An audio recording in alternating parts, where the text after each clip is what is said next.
What's up? What's up? What's up? What's up? What's up? What's up? What is up? How are y'all doing today? Hey, we are back once again to talk about episode 7 of The Mandalorian. I am your host, E-Man from E-Man's Movie Reviews. Thank you for joining today. I really appreciate that. For any of y'all that are new here, by the way, we are here going to talk about episode 7. We are about to spoil this, so consider this your spoiler alert. So if you have not watched episode 7 of The Mandalorian season 3, you should not be here unless you just don't care about spoilers. And if that's the case, that's cool. You welcome here too. But I have got to see who is here with us today and give some quick shout outs before we get started. Who we got? We got my man Simba's back. Thank you so much. Yeah, I can see where you coming from with that, man. Like, I, they could have put this episode earlier. I'll say this: there was a lot of fluff this whole season. We'll talk about that a little later, but there was a lot of fluff, and I feel like we finally got back on track. I feel like we finally got a little bit back on par, but we'll get into it. We'll talk about all that. Pierre, what's going on? Good to see you. Thank you so much for being here. Pam, how's it going? Thank you so much for being here as well. Screaming Monkey, what is up? How are you? I don't know what this is right. I would imagine PG-13. It's not like you see any blood or nothing, but my guess would be PG-13 just because of the violence. My man, Mr. Hughes. Hello. Thank you so much for being here. Appreciate you. We got the mod squad come through with the vet in the building, Rim 17. You know what to do. Y'all make sure you go get those likes up if you like what you see. And again, if you're new here and if you like all of this content, please don't forget to subscribe, hit that bell, and then go to the little bell again and hit all notifications so you don't miss out whenever I'm doing a live or if I drop a surprise video. You never know what I'm gonna drop when I'm gonna drop it sometimes. Sometimes I got some goodies for y'all. But yeah, go ahead and do that for the channel. Batman Jr., thank you so much. I appreciate you. CJ, what is up? Yes. No, yes. No, yes. That was definitely Grogu all day. Thank you so much for that. Didier, what's going on? Thank you so much. But yeah, I'm right there with you, man. I think they definitely finally brought it back. It was struggling for a minute, but I think they finally came back. Leandra, hello, good to see you. Thank you so much for being here. The homie Shauna, hello. Good to see you. Hey, if you got to watch on the replay, that's all good. Shout out to the replay gang and anybody who's watching it again or after the fact. I appreciate y'all either way. Ms. Harper, always a pleasure to have you. Thank you so much for being here. Let's see who else we got. Talented one, what's up? How are you?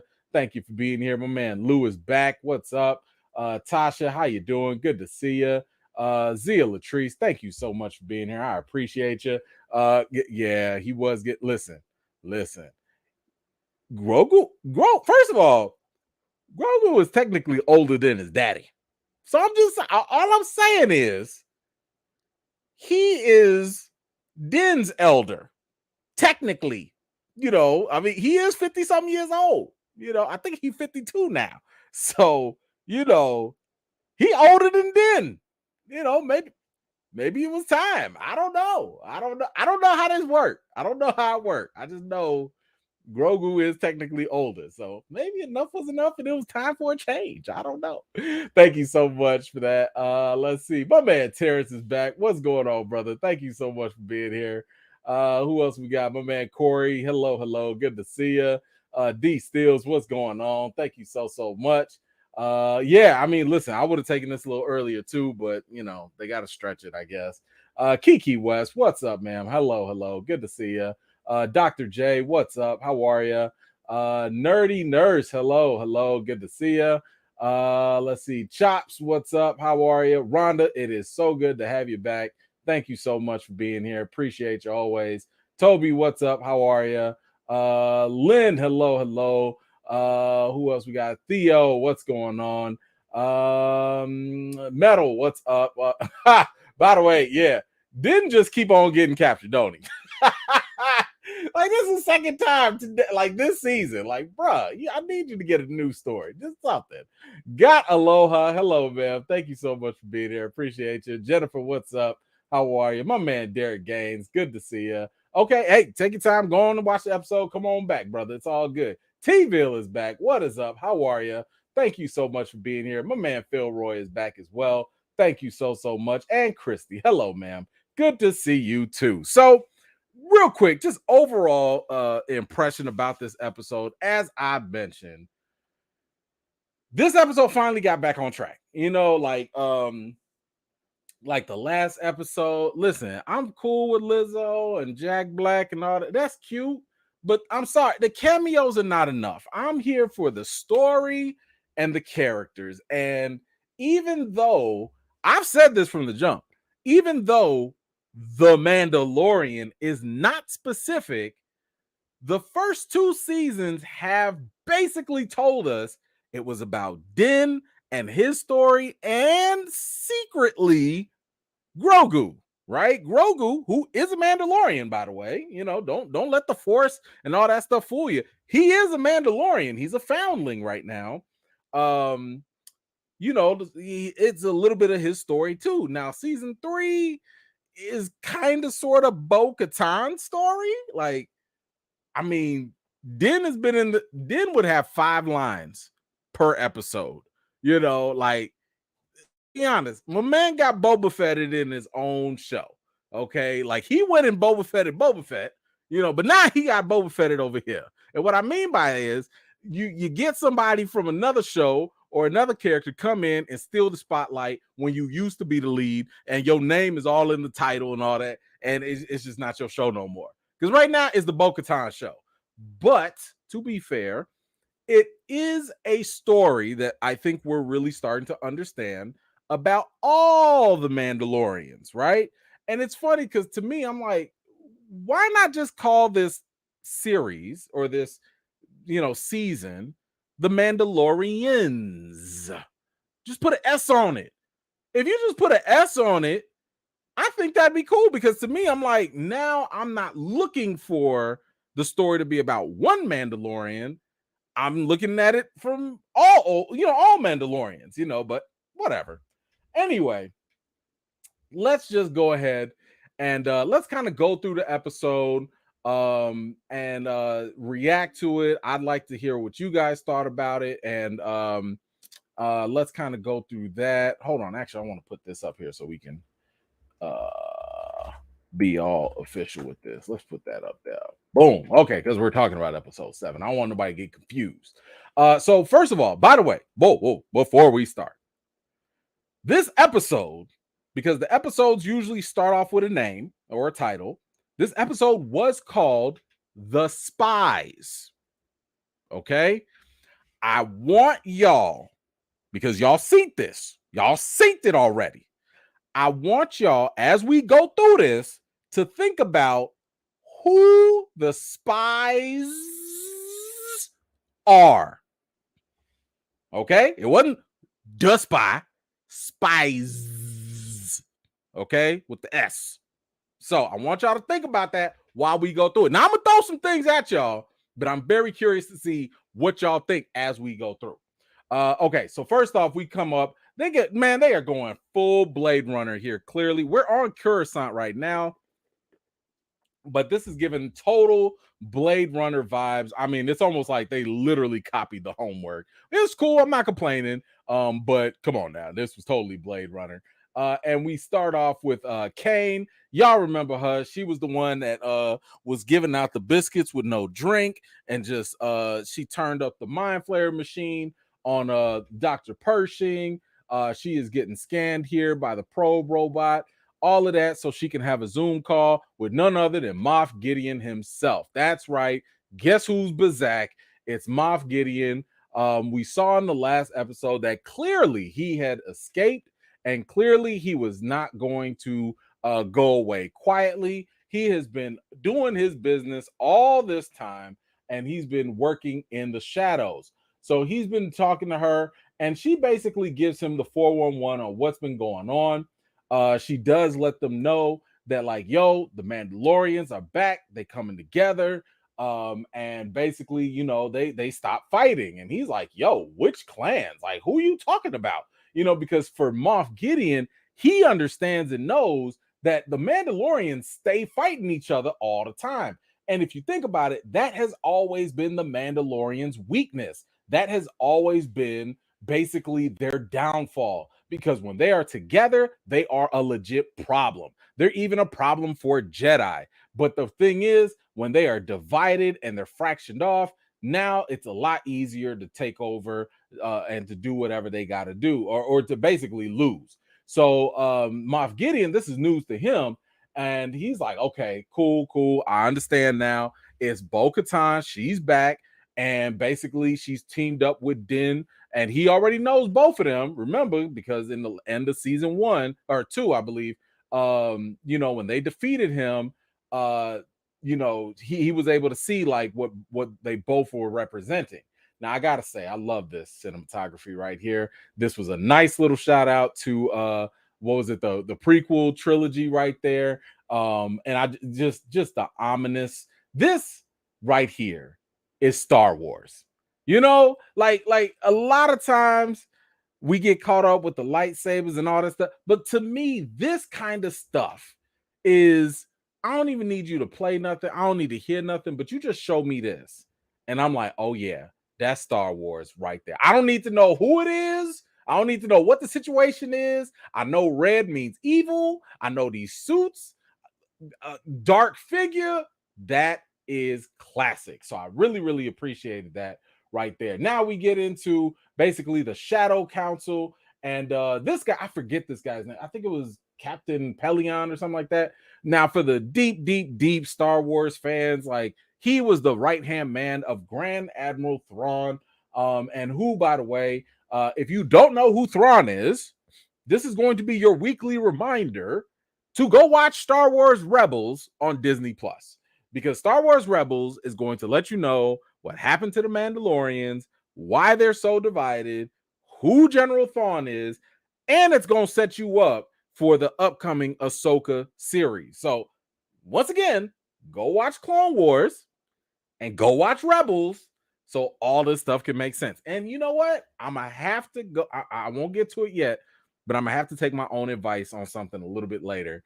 But we also get this other guy, Hux, I believe his name is, and he was like the dad of the other guy in the new, what was it? Was it Last Jedi? I want to say, of the redhead admiral as well. I don't know all the politics, so forgive me on that. But basically, Moff Gideon was like, "Yo, we got a problem. We got all these Mandalorians. They coming through. I'm gonna need about like 3, Secret Service galactic guards. I'm gonna need some bombers. I'm gonna need some TIE fighters. Like, I'm gonna need you to send me these resources, because these Mandalorians are gonna be a problem." And they sitting here like, "Oh, you sound scared." Like, okay, I guess we're gonna have to do that. Now, during this meeting, we also hear about Project Necromancer, which, by the way, is nothing more than just a cloning project to bring back Palpatine. And of course, there's also the whole idea that Grand Admiral Thrawn is going to come back. He got a grand plan one way or another. And here's the thing. I would just say that I feel like the shows are doing a lot of legwork right now to help justify the nonsense that happened in the movie. And I would say that this feels like bad storytelling, not for The Mandalorian, but for Star Wars in general, right? Because when you watch like Rise of Skywalker, that I think most people just was like, nah, this was not a good Star Wars movie. When you watch that movie and like all these things just happen, Palpatine just shows up, like all this stuff, it was kind of like, what? How did we, what? And now you having the shows go back and fill in all this work because y'all didn't have a plan to begin with the other movies. It feels messy. Now, don't get me wrong, I appreciate a good story and filling in details, but I'm like, I feel like y'all should have let us know this basic stuff first, and then you could reveal that. Like, y'all could, all Star Wars had to do, all they had to do, especially with Last Jedi and Snoke and all that, all they had to do was sit here and talk about Snoke was the one that was being recloned, and then all of a sudden the movies could have been like the big fake out and be like, haha, y'all thought it was Snoke, but we really was cloning to get, the emperor back or whatever. It just feels sloppy. It feels sloppy that now y'all want to sit here and tell us all these details. That's all.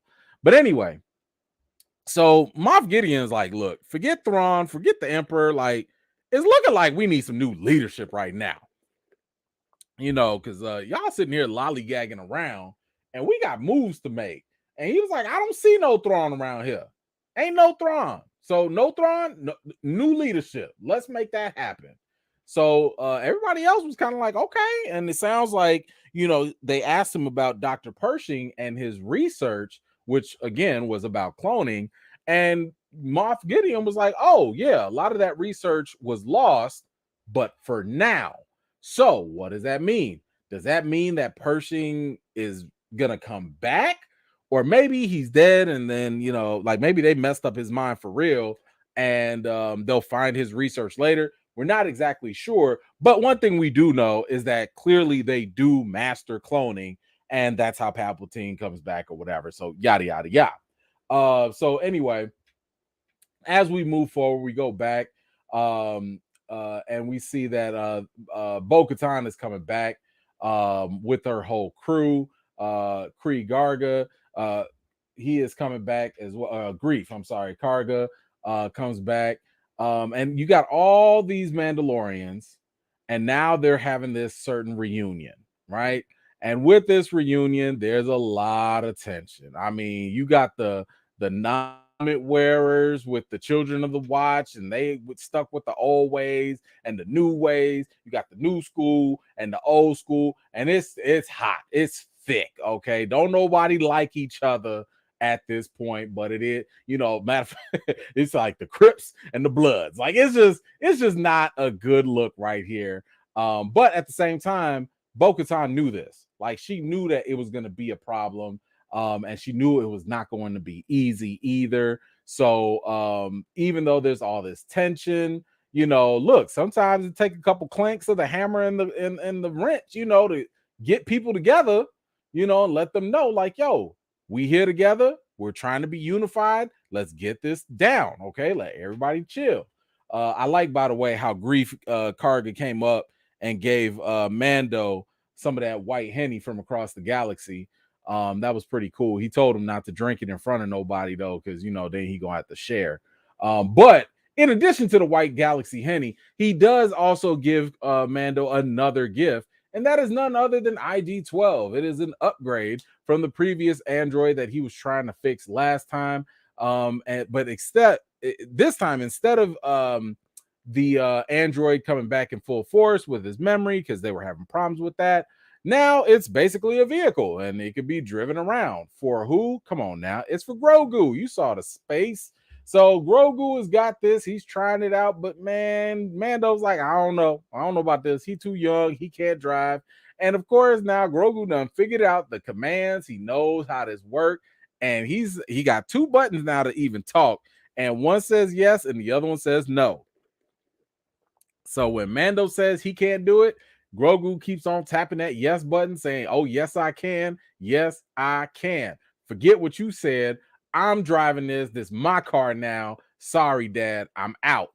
So my man starts walking around and he's getting the hang of it. Like it's pretty easy. So of course, Grogu, the first thing he does as a new driver is go steal some things because he's ratchet and he's bad to the bone. Like, this kid is out of control. He ain't got no good home training, and he's gonna cost Mando a lot of money, given the fact that he's gonna have to like pay for all the damage that he's made and stuff like that. So hold on, I got a couple comments. Let me pause real quick and grab those for y'all. Let's see. Hold on. Who did I saw? I saw somebody. There we go. Kev, my man. I will go. Oh, you gonna go to you gonna volunteer? Okay, okay. I feel you. I feel you. Good stuff. Thank you so much. I appreciate you. Didier, what's going on? How much better would all these shows be if they didn't have shoehorn the stuff from the sequel trilogy? I mean, it's kind of twofold, right? Because it'd be different if the trilogy did a better job of telling a story that made sense without taking such a huge leap, right? Because think about it, they made such huge leaps in these things, and they just threw lines of dialogue. But like, think of it: the second they said somehow Palpatine will return, that's literally the whole job of the Mandalorian, Boba Fett, Ahsoka. Like, that's the job of this whole Mando verse, to come and explain how all this stuff. Oh, and Rebels. No, not Rebels.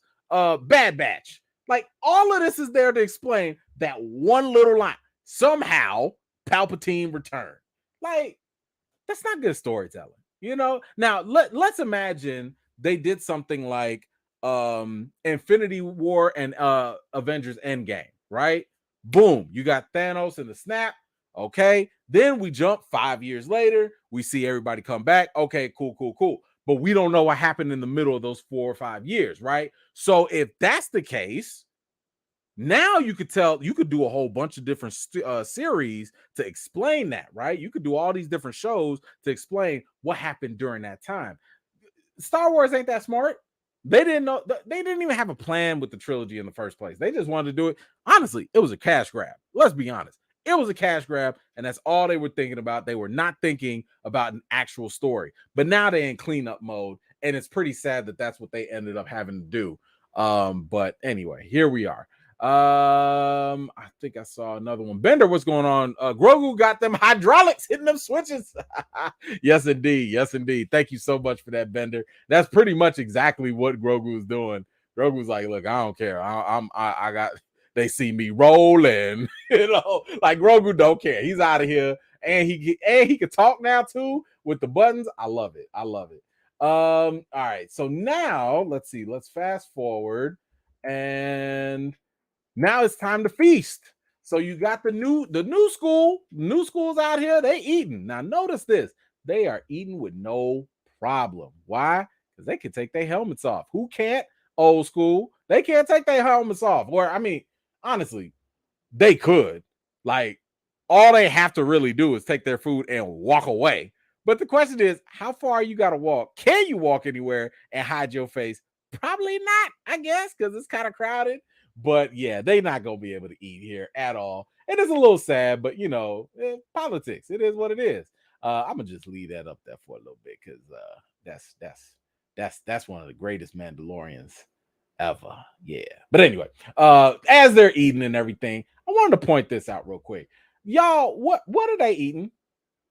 I just want to know if y'all, because that's a pretty big piece of poultry right there. Where they get that chicken from? Where did they get that huge piece of chicken from? Because it looks a little familiar. Have y'all seen this? Have y'all seen? Wait a minute. Tell me this ain't y'all. That's not it, is it? Tell me they didn't go cook that foundling. Tell me they didn't go take these foundlings. Okay, they were supposed to train these suckers. Tell me they did not go cook the babies. Y'all cooking y'all babies now? The Mandalorian chickens are getting cooked? Oh, I don't like it. I don't like it. Oh, these Mandalorians are ruthless. Oh my gosh. Oh, all right. Well, it is what it is. That, I guess that's the way. But look, during the feast, Bo-Katan asked for volunteers from both sides to go set up recon on Mandalore. And of course, Mando, he volunteers. The finest Mandalorian of them all also volunteers, and even the armor volunteers as well. So now they head on over to Mandalore, and they have to go basically set up camp and try and explore the world, because there are a lot of things here that they don't know. They don't know what's happening, what's going on, what the condition is. So they got to go set up.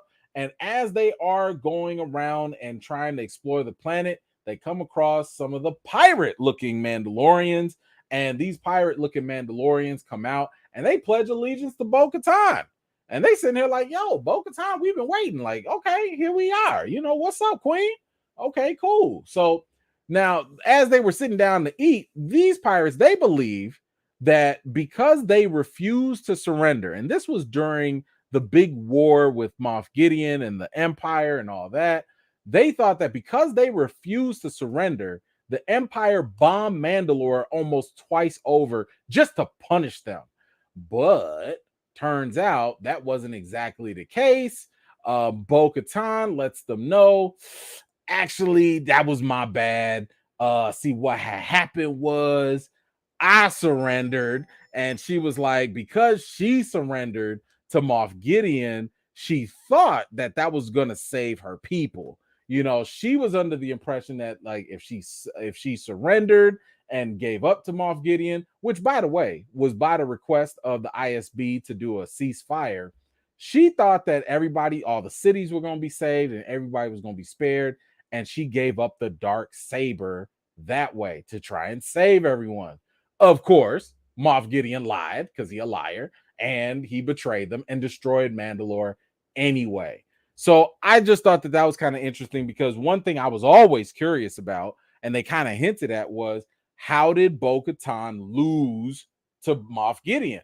Now, what's interesting now is, at first I thought it was through battle, right? Because that's usually how you're supposed to get the dark saber, even though Bo-Katan didn't get the saber in the first place via battle. She was kind of gifted by Sabine. You would know that if you watch Rebels. But anyway, now that we know that Moff Gideon basically acquired the dark saber through those shiesty means, there's a lot of shame in this, right? Because according to Mandalorian creed and stuff like that, you're supposed to go down with the ship. You're supposed to die fighting. Like, that is the way. You're not supposed to just give up and do this more pacifist type of action, which, by the way, that's how Bo-Katan's sister used to act. She was more of a pacifist. Again, you would notice if you watch Clone Wars and Rebels, but that's another story. So it was really cool to finally know what the exact reason was, why and how she lost the dark saber. But this also explains why she got mad beef with Moff Gideon as well. And you also saw that Din had came in and was like, look, all that creed talk, all that stuff about dark sabers and tradition, I don't care about none of that. I'm here to fight for you. You the queen. You got the juice now. It's all good. I'm gonna be in your service, okay? Because at the end of the day, it's about the person and it's about the character, and that is what I put my respect on, right? So that's so as they were going off, the captain of the ship was basically saying, like, yo, a lot of people are injured, because Bo-Katan was like, yo, we got to go to the Great Forge, and we got to go there to kind of reestablish Mandalore and everything. And unfortunately, the captain was like, yo, a lot of people are sick. And the armor was like, yeah, like, a lot of these people can't make it. They can't go nowhere. So let me go take them back, and I'm gonna come back tomorrow. And I got y'all. We gonna come back. So the armor goes and she takes them away and flies off to the main ship. And as she's going, they watching her depart. The captain of the ship, by the way, the captain of the pirates, he does say, like, yo, don't worry, I can take y'all straight to the Great Forge directly. Now I'm gonna tell y'all this. This is where I feel suspect. I feel like a lot of sus stuff is happening. Do y'all trust the armor? Because I don't know. I don't know. And I'm going to tell y'all why in a second. But then I'm going to ask y'all this. Do y'all trust the captain? Captain Mando. Y'all trust him too? Here's why I got my here's why I'm a little suspect right now. The captain of this pirate ship. Y'all been on Mandalore all this time? All this time. Y'all been on Mandalore just surviving. And later on in this episode, y'all know who's always been there. And I'm gonna tell you why a little bit later. Why that don't add up? I'm gonna tell you a little why, but I want y'all to think about that. On this planet, y'all, most of your people thought were nobody could live there, and it was toxic and all that. Y'all just so happen to live there. Y'all just so happen to know what a Great Forge is. And the armor, I didn't get my eye off you yet. Let me get to it so I can show y'all why this suspect. I'm gonna give y'all a little something real quick. So, who was the first person to recommend leaving the situation? Armor. Why you want to leave so soon?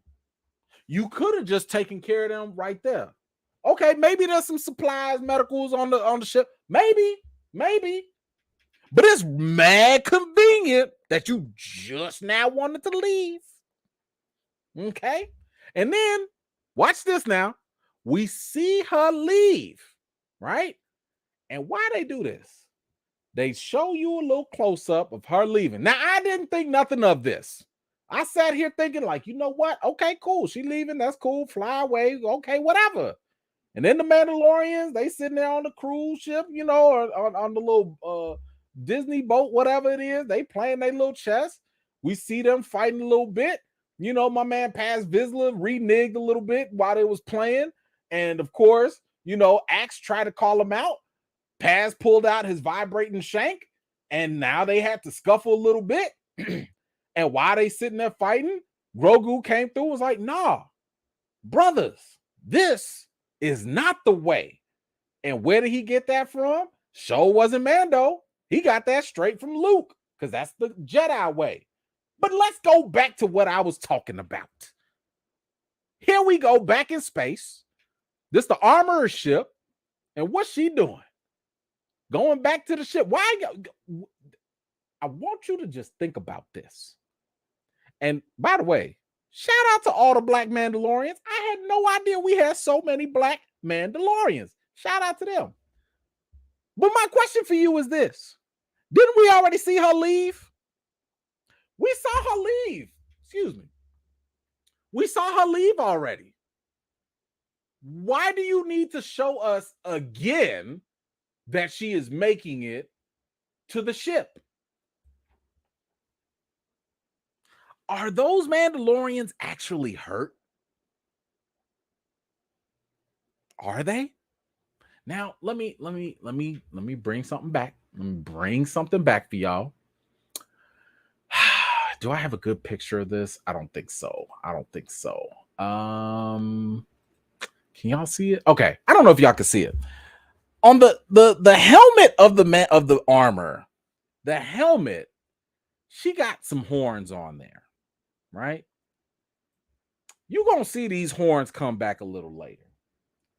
All I'm going to say is, again, if you've watched Rebels, you would know this. Darth Maul used to run the Mandalorians. He had the Darksaber and everything. And when he was running the Mandalorians, some of the Mandalorians converted over and started being loyal to the Empire. And I guess you could call them, some of them were Maul-Dorians. Like, some of them started to get horns on their helmets to show allegiance to Darth Maul, who at the time was working for the Empire. Sis still got some horns on her helmet. Okay. Now, I don't know if that means anything. All I know is I found it very odd that they would double back. We know where she was going. We knew what she was supposedly going to do, but y'all took some footage. And by the way, footage is never wasted because it costs money. Y'all took the time and effort to show us once again that she was flying back to the ship. Why? Why? It just seemed a little redundant. Unless something else suspect was happening. I don't know. But the thing is, I wonder if she is one of the other spies. And I wonder, because again, she did leave conveniently right before stuff goes down. And these other Mandalorians that just so happen to be on Mandalore at the right time, at the right place. Those are the people that she's taking back to help. Okay. I'm gonna see if y'all marinate on all of that. Okay, y'all think of all of that. Let's continue. So as they're going, of course, there's like a big old creature monster that busts up the pirate ship, and it basically forces them to go on foot, to go inside of the great, to go in there to the Great Forge.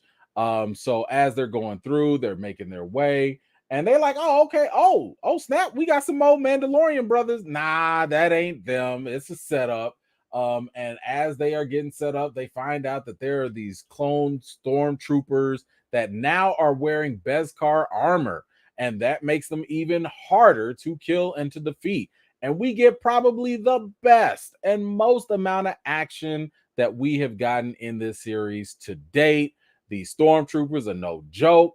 Again, they have better armor. They have that Beskar armor, which is very similar to the armor of the Mandalorians themselves. Remember what I said, some Mandalorians a long time ago, they defected and they were loyal to the Empire. So that could be who these people are with the jetpacks. But they go on fighting, they keep fighting, and then now the Mandalorians start to push them back. And they start to notice that these troopers are starting to retreat. And as they retreat, they go in, follow them, to go finish the job. But once they come in, they find out, it's been an Imperial base all this time. All this time, the Empire has always been there on Mandalore. That's right. The place that they thought was deserted and nobody was living there. Yeah, they look at that. They got all the ships and everything. They got a whole operation on Mandalore. And this is where they find out it's been a trap. They get ambushed and they get cut off from one another. And unfortunately, Din is on the other side. He one of the main characters, so he ain't finna die no time soon. My man put up a fight as much as he could. Unfortunately, that wasn't enough. And boom, who comes in? None other than Moff Gideon himself with his new Mandalorian armor drip. And he just goes ahead and lets Mando know, yo, it was me. It was always me. What's up? Guess who's Bazak? And by the way, let's go right here. It's a little dark, but I want you to look at the helmet. Just go ahead and look at the helmet now. Okay. You see the little horns up there? It looked like he got them horns up there too. Just like I said with the armor, this could be remnants of Maul. And when Maul had like those other Mandalorians under his control, my man got horns. Okay. So once again, Armorer got horns, Maul had horns, Moff got horns. She just so happened to go away at the certain time. And these pirates just so happen to be around at the right time. They just so happen to know the right place to go.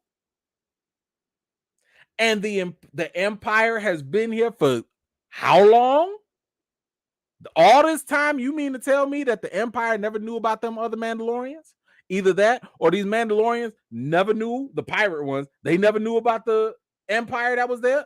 Something ain't adding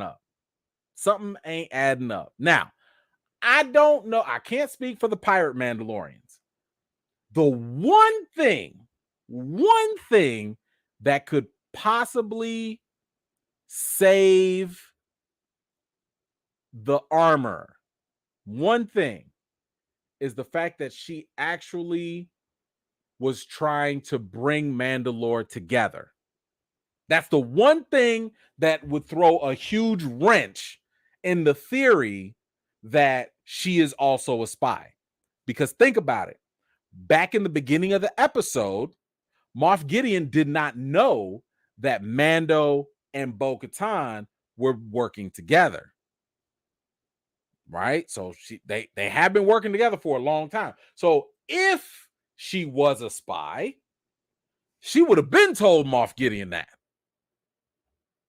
Right? So again, maybe she is a spy, maybe she's not. Now, I guess to throw the counter, maybe she wanted to bring them all together to have them all die together. I don't know. But woo-wee, man. But that's not all. Let's finish up. So Mando is captured. Moff Gideon is back in full force. And you know, he talks about creating an army that has the best of every group. He wants people that got elements of the Jedi with the Force users and people that use lightsabers and stuff. He loves the Mandalorians that have the great armor and the fighting ability, and even the stormtroopers, their organization and stuff. Moff Gideon got plans. Like, he's like, yo, I'm gonna make my own army. Forget all these clone things. I'm gonna make my own super army that nobody can see. Nobody can touch this. And even though he took Mando away for questioning, but he does go tell Bo, like, yo, you know how this goes. Give up the dark saber, surrender, and we could do this. You know how this game goes. And she was like, yeah, nah, that ain't gonna happen. So she goes and opens up a escape in the back door to help the other Mandalorians leave. Moff Gideon commands that they go ahead and have those stormtroopers go, but my man Paz Vizsla was like, look, I got this. Why? Because this is the way. And my man went out guns ablazing, literally ablazing. Fired this thing so much it started to overheat. I didn't even know it could do that. But my man took them all out, cleared everybody. Was nobody going to say nothing to my man Vizsla? Put some respect on that name until until the top flight Galaxy security came through and they took my man out. There was just nothing he could do. Their armor is all Beskar. They are trained in like 50 different ways of martial arts. We've seen them in The Last Jedi when they went against Rey and Kylo, and there was a problem just in general, but there was no way Paz was gonna make it out of here, and my man fell. And that was a wrap. If I had some of that white Henny, I'd pour a little something out for my man Vizsla. Man, that was tough. Whew. But yeah, that was it for episode 7. Let me grab these comments and then we're gonna talk about it. Ty coming through with the super sticker. Thank you so much, Ty. I appreciate you for that. Always coming through. W, what's up? You see Thrawn's influence, how the empires fights by appropriating and adapting the enemy's tactics and using it against them. Absolutely. That is 110% all Thrawn. Thrawn, like, again, you have to watch Rebels to understand why Thrawn is a problem. Thrawn is not, and again, by the way, W, thank you so much for that very, very generous offer for that donation.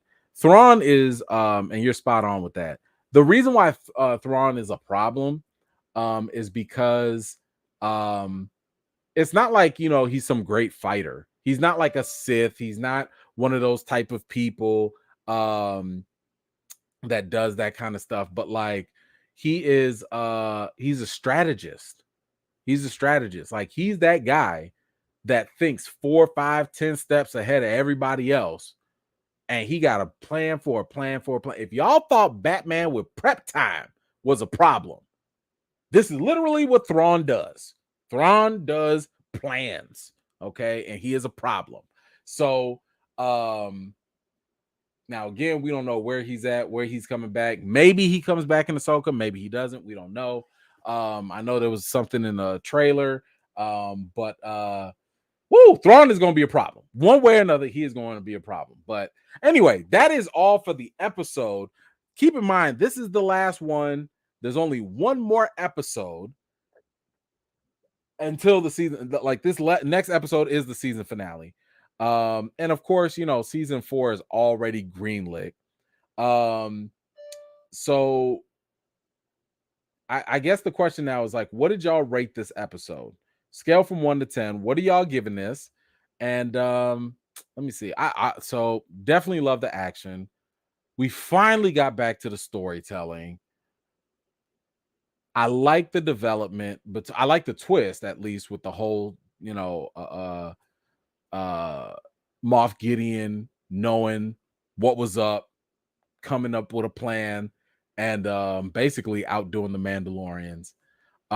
Because to me, the one thing that you want in any type of great Star Wars anything is a great villain. And Moff Gideon right now is proving that he is a great villain.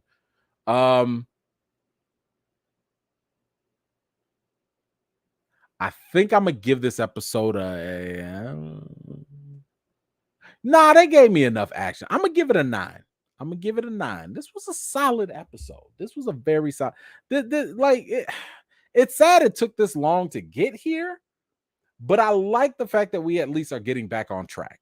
It doesn't make the older episodes look any better. I mean, if you compare an episode like this with that random side adventure, the side quest that they did with Lizzo and Jack Black and that, nah.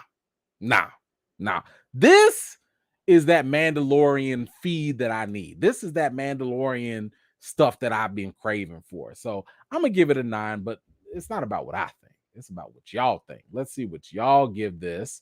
9,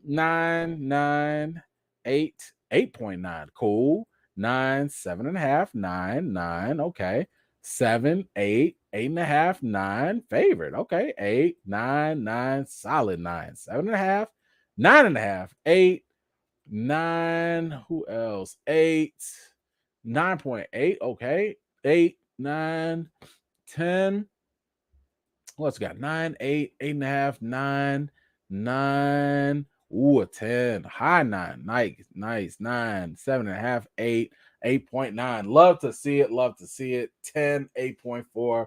Love it. So I didn't get to see it. I'll probably go back and read what y'all had to say, but like, who are we saying are the spies?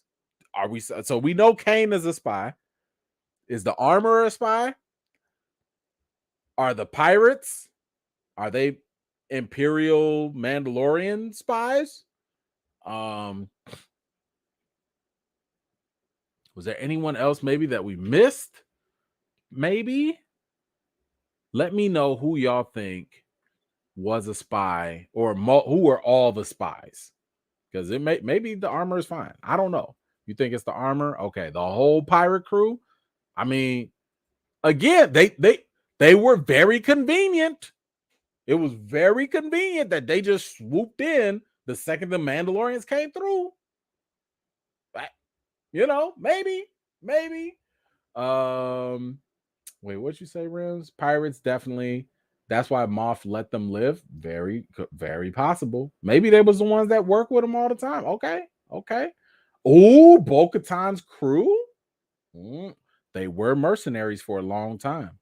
Now, I thought that it could have been the case that them mercenaries might have broke Moff Gideon out of jail, out of prison. I don't know. We'll see. I don't know. Wolf. Some people saying Wolf could be it. Okay, that's true. The droids, the droids do be some snitches too. They do be a problem. But yeah. But anywho, I want to thank y'all so much for taking the time to watch this with me. We are going to be back here next Wednesday night to talk about the season finale. So don't you forget it. Hold on, we got something else, baby. Toshiro, thank you so much. Best channel around. Love you. Thank you, sir. And you be talking about that Blade news Friday? There was Blade news. I might have missed it. Hold on. If it's Blade news, I'm gonna be on it. Thank you for bringing that to my attention. I was prepping earlier today, so if it just came out, I will go find it. And yes, it's gonna be on there. So thank you so much for putting me on that. Appreciate you.